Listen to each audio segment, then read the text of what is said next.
Rodrigo Salazar Zimmerman nos acompaña, director ejecutivo del Consejo de la Prensa Peruano, con quien vamos a conversar. Rodrigo, muy buenas noches, bienvenido. ¿Qué tal? ¿Cómo le va? Buenas noches. Rodrigo, antes de empezar a conversar en torno ya a este proyecto de ley, nos preocupa una información que ya estamos intentando reconfirmar, y si ya no estaría confirmada, de un aparente secuestro de un equipo de Cuarto Poder en Cajamarca. ¿Conoces el caso o has tenido alguna información al respecto, por favor? Sí, tenemos información de que un periodista o dos periodistas de Cuarto Poder han sido secuestrados en Chota, Cajamarca, por rondas campesinas, información que tenemos hasta el momento, pero que ya han sido liberados. Esto, por supuesto, no quita la gravedad tremenda de este asunto, que solamente sucede en dictaduras, en espacios o países en los cuales no se respeta el derecho a la información, la libertad de expresión. Este es un ejemplo más de cómo la narrativa y la retórica incendiaria del gobierno genera este tipo de situación. Este equipo periodístico de Cuarto Poder ha ido hasta Cajamarca justamente a darle seguimiento al caso de la cuñada de Pedro Castillo. Recordemos que revelaron una reunión que tuvo la cuñada favoreciendo a una empresa constructora, ¿no?, para que pueda realizar obras, y ella estaba haciendo de alguna manera abogando de que tenía los contactos en el gobierno. Obviamente, su cuñado es el presidente. Entonces, este equipo de Cuarto Poder se ha trasladado a la zona y ha sido secuestrado en este caso por los ronderos. Ahora, se dice, Rodrigo, y es una información, reitero, todavía en desarrollo, que se les ha obligado a leer un comunicado desmintiendo lo que habían puesto al aire el domingo. Sí, lo que hemos escuchado nosotros, por supuesto habría que investigar un poco más, esto ha pasado recientemente, sí, claro, hace muy poco tiempo. Se ha leído un comunicado, hay un audio al respecto, acerca de una suerte de rectificación sobre el reportaje emitido por Cuarto Poder.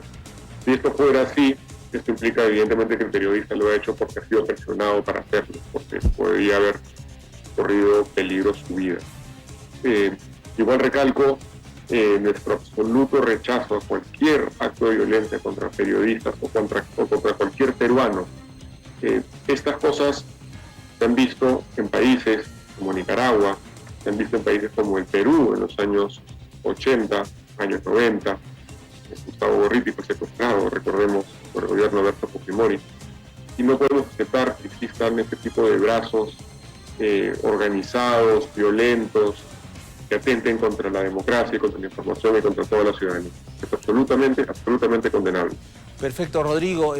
Ahora, esto se agrava, como dices, lo de que ha hecho, lo que ha sucedido con el equipo de Cuarto Poder allá en Cajamarca es un hecho de muchos, ¿no? La restricción a la prensa, el hecho de no declarar, el hecho de tener una especie de coraza con muchos policías alrededor para que los reporteros no se acerquen, en fin. Pero parece que el día de hoy como que puso la cerecita a toda la amenaza que tiene contra los medios de comunicación y la prensa, en el sentido de presentar un proyecto de ley en el cual pretende criminalizar el tema de la difusión de información que viene siendo todavía en proceso de investigación, incluso mandando a la cárcel a jueces o fiscales o operadores de justicia que entregan esta información. ¿Cómo catalogas tú esta actitud, Rodrigo? Intento del gobierno de que la ciudadanía no se entere de actos presuntos de corrupción dentro del propio gobierno.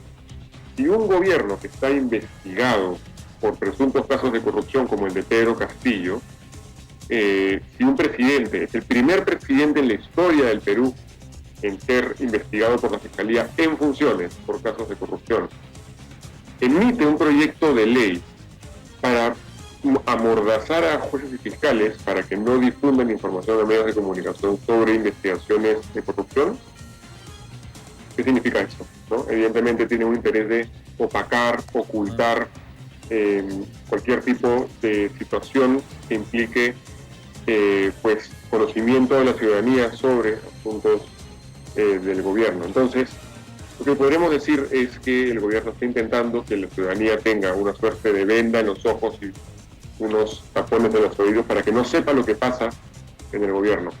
El mismo día que la Fiscalía va a Palacio de Gobierno para investigar el caso de la cuñada de Pedro Castillo, que usted mencionaba hace un rato en su intervención, ese mismo día se presenta este proyecto de ley. ¿Qué significa? ¿Qué implica? Que el gobierno no quiere que la gente sepa que se está investigando. Es como ponerse una armadura y decir, me quiero proteger de cualquier investigación periodística y que la gente sepa la verdad. Esto es una barrera que se le pone al acceso a la verdad. La Defensoría del Pueblo se ha pronunciado en contra.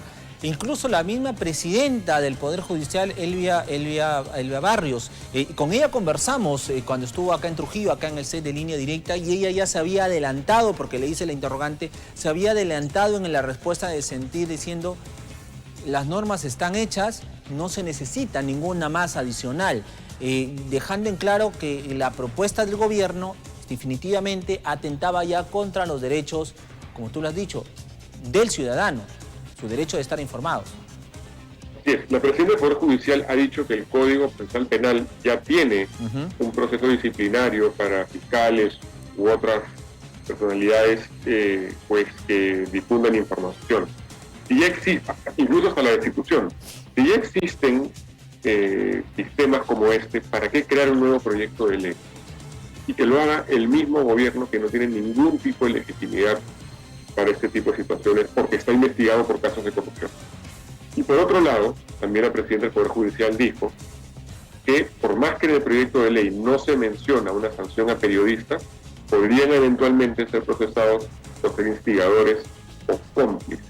Ahora, si bien el proyecto de ley no menciona sanciones a periodistas, en la exposición de motivos sí se explicita claramente una animadversión contra los medios de comunicación, como si fuéramos los periodistas los responsables de que la ciudadanía pues tenga una posición contraria al gobierno o a partidos políticos por actos de corrupción. Si es que los periodistas no tuviéramos acceso a las fuentes fiscales, judiciales y demás, no sabríamos hoy día todo lo que ha pasado con el caso Lavallato. Habrían pasado 5 años de investigación contra Keiko Fujimori, por ejemplo, sin llegar a un juicio oral, sin saber absolutamente nada. ¿Por qué quiere el gobierno ponerle una venda en la cara a los ciudadanos? Seguramente porque está involucrado en muchos casos o presuntos casos de corrupción. Y como dije hace un instante, el gobierno investigado no tiene ningún tipo de legitimidad para proponer un proyecto de ley como este. Es duro, pero es hasta torpe hacerlo, ¿no? Ahora, ¿cuál crees tú que puede ser la postura del Congreso también, considerando que muchos congresistas están siendo investigados justamente por la labor de los periodistas, por las denuncias que han hecho los periodistas? Cuando bancadas, su lideresa, por ejemplo, Fuerza Popular, o llámese la bancada de Podemos con José Luna, en fin, están siendo investigados por presuntos actos de corrupción también. ¿Cuál crees que sea finalmente el talante que dé el legislativo? Yo lamentablemente no puedo responder la pregunta porque en el pasado ha habido ya prontuariado, es la palabra correcta, prontuariado, para intentar evitar que los fiscales puedan difundir información a los medios de comunicación. Y cito 2 ejemplos. En el Congreso disuelto, el excongresista fujimorista Héctor Becerril propuso una ley muy parecida para sancionar a aquellos fiscales que proponían o difundían esta información. Y este mismo año, en este mismo Congreso, APP, Gladys Echaíz, propuso un proyecto de ley similar. Si llega este proyecto de ley, que ya está de hecho en el Congreso, ya pues hay una historia previa de digamos, congresistas y partidos políticos que han intentado legislar en esta misma materia. No sabríamos cómo pueden reaccionar los congresistas. Hoy día ha salido el congresista Muñante, la congresista Barbarán, la congresista, en fin, otros parlamentarios más a criticar este tipo de propuestas. Pero a nivel agregado no sabemos. Es preocupante la historia previa que hay, sin duda, porque eso puede ser un indicador. Por otro lado, tenemos que la presidenta del Congreso abrió el hemiciclo para periodistas de manera limitada, es cierto, y ha abogado varias veces públicamente por la libertad de expresión y la libertad de prensa. Creeríamos entonces que para ser coherente con esa posición, el Congreso debiera pues archivar este proyecto de ley, que es a todas luces un blindaje. Si el Congreso aprobara este proyecto de ley, estaría blindando al gobierno de Pedro Castillo en sus investigaciones por casos de corrupción. Para concluir, Rodrigo, un gobierno del estilo de Pedro Castillo, un gobierno de izquierda extrema, lo que hace, y ya lo hemos visto en Venezuela, en fin, lo primero que hace un gobierno de este estilo es, en un primer momento, pues entregar dinero, bonos, subvenciones, exoneraciones al pueblo, ¿no? Dadivoso, comienza a entregar el dinero, plata como cancha a todos. Lo que está haciendo justamente el señor Pedro Castillo. Lo segundo es tratar de reformar la Constitución, aspectos que también ha intentado hacer y que persiste, ¿no?, en esa intencionalidad. Y otro aspecto es justamente callar a los medios de comunicación, silenciar a la prensa. Y eso nos lleva pues a un estilo y a un camino que ya han recorrido otros países. El ejemplo más palpable es Venezuela. ¿Qué hacer, Rodrigo? ¿Qué hacer ante esta amenaza? Ya no una amenaza escondida, velada, no, sino una amenaza directa a la libertad de prensa en el país y a la libertad de expresión también. Y bueno, efectivamente, como mencionas, hay muchísimos casos que reflejan esa situación, ¿no? Este caso Crédito de Ley, el secuestro de dos periodistas por zonas campesinas, que podríamos considerar, digamos, el primer paso hacia una preocupación, por lo menos, en torno a un brazo armado, ¿no? No voy a decir, por supuesto, el gobierno ni nada por el estilo, pero sí generar pues estos grupos que persiguen periodistas, la resistencia, los patriotas del Perú desde el lado de la derecha, porque, claro, este lado de la izquierda es preocupante, es instigador, pero también tenemos a la derecha. Tenemos un Congreso que no deja de entrar a periodistas al hemiciclo, un Poder Ejecutivo, una Fiscalía que persigue periodistas. Estamos absolutamente desamparados en este país los periodistas. A veces cuando he mencionado en algún momento que en Perú la libertad de expresión a nivel regional pues podemos ser entre el último quinto o el último cuarto de la región, a veces ha sido tomado como una exageración, pero ya estamos viendo hoy en día dos situaciones que reflejan esa terrible situación. Qué triste, qué penoso, qué preocupante, qué miedo ser un periodista que está buscando información para transparentar a la ciudadanía, para que tome decisiones acertadas y sea secuestrado, ¿verdad? O que pueda un periodista ser eventualmente, quién sabe, obligado o intentar obligar a un periodista para para que ese periodista tenga que comentar cuál ha sido su fuente, algo que por supuesto ningún periodista haría, ¿no? Yo, sin embargo, no compararía el caso peruano con Nicaragua, o con Venezuela o con Cuba, porque ahí hay una censura directa, ¿no? Allí un periodista que emite una opinión o titular que sea contrario a un gobierno puede ir preso, o digamos puede ser también secuestrado, como ha pasado con el ex presidente del grupo La Prensa en Nicaragua, y luego ahora pues en una cárcel. No hemos llegado a ese nivel. Pero vamos camino, si no pero hacemos tenemos algo. que pararlo ya, porque sí, podemos llegar a eso. Exactamente. En el peor de los casos podemos llegar a eso.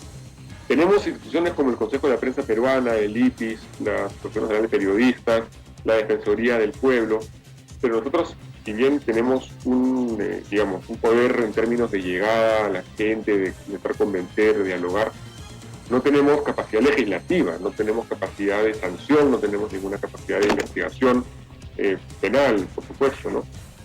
A eso me refería con la desprotección, ¿no? Yo insisto en esto, no quisiéramos llegar a una situación en la que un periodista sea asesinado, como pasa en México, un periodista asesinado al mes, ¿no? No queremos llegar a eso.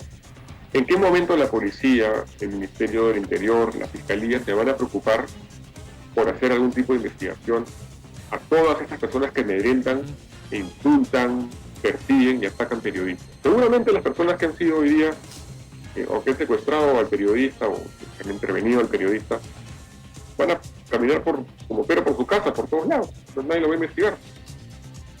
¿En qué momento estamos? Que se amedrenta de esta manera a un civil que lo único que hace es estar investigando, ¿no? Claro. No, pero eso no se puede quedar así. Definitivamente no se puede quedar así. Los ronderos tienen una función y les da la norma, la ley, ¿no? Su función es simplemente resguardar en aquellos lugares donde no existe la fuerza policial, ¿no? Para cuidar la delincuencia, la criminalidad a sus vecinos. Pero de ahí a que vaya un reportero, un periodista hacer una investigación y sea retenido y obligado a leer un comunicado, eso es inaceptable y no se puede rechazar. Eso leer comunicados y rectificárselo sí el Estado Islámico, los terroristas del Estado Islámico terrible en Siria. Digamos, esto es un hecho, ¿no? Ahora, habría que confirmar, por supuesto, varios detalles de lo que ha pasado hoy en día. Nosotros nos hemos enterado a través de, digamos, informaciones que nos han venido llegando. Sí, efectivamente. Pero sí es bueno dilucidar bien para saber si realmente han sido ronderos, si han sido personas armadas, si no lo han sido, habría que ver un poco más. Pero, yendo un poco más allá, no solamente son civiles que hacen ese tipo de cosas. Cuando estuvo en su peor momento el conflicto de las Bambas, esas 3 comunidades pues que habían obligado el cierre de la mina MMG, fue también secuestrado un periodista por la policía, ¿no? El material que había recogido, ya sea fotos y declaraciones, fue borrado por la policía. O sea, el mismo Estado retiene un periodista debidamente identificado en una comisaría sin poder salir durante 5 horas, un periodista de la República, ¿no? Y lo hace la ciudadanía organizada, y lo hace el propio Estado a través de la policía, es que pues ya estamos en una situación que es claramente muy, muy delicada. Perfecto, Rodrigo, te agradezco muchísimo por estar esta noche con nosotros y haber hecho este análisis de la situación complicada que vive el periodismo en el Perú, pero sobre todo la intención del gobierno de vulnerar el derecho más preciado que tiene la ciudadanía de estar informada a través de este proyecto de ley. Y bueno, pues veremos qué pasa, hay que estar alertas, Rodrigo, así de simple. Muchísimas gracias. Como siempre, un gusto. Un gusto. Cuando ustedes quieran. Claro. Rodrigo Salazar Silverman nos acompañó, director ejecutivo del Consejo de la Prensa Peruana. Momentos más que complicados los que se están viviendo, ya cercano al primer año de gestión del señor Pedro Castillo, cerca a un mensaje a la nación. Ya la agresión a la prensa es directa, todo simplemente por evitar que se conozcan hechos de corrupción. Así de simple.